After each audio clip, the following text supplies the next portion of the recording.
tayo pinabayaan ng Lord. Patuloy na nandito tayo. Dapat lang na pasalamatan natin siya. Ngayon na papasok tayo ng 2026, kailangan ang Diyos pa rin yung manguna sa atin. Amen. Kasi wala naman tayo ngayon kung wala ang ating Diyos. Wala ang nangyayari na ito. Meron tayong napapaghandaan, meron tayong napapagtagumpayan na pagsubok.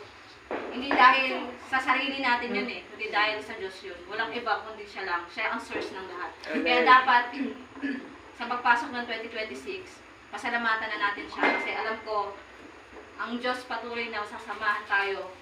Bibigyan niya tayo ng breakthrough. Amen. Mas na pagpapala pa sa buhay natin. Kaya, dapat lang na pasalamatan natin ulit siya, pasalamatan araw-araw, maging sa oras na ito sa pagpasok ng 2026. Amen po ba? Amen. Amen.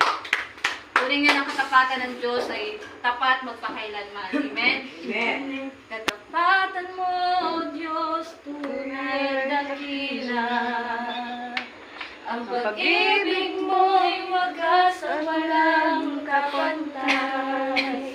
Sa aming puso, sa aming buhay, sa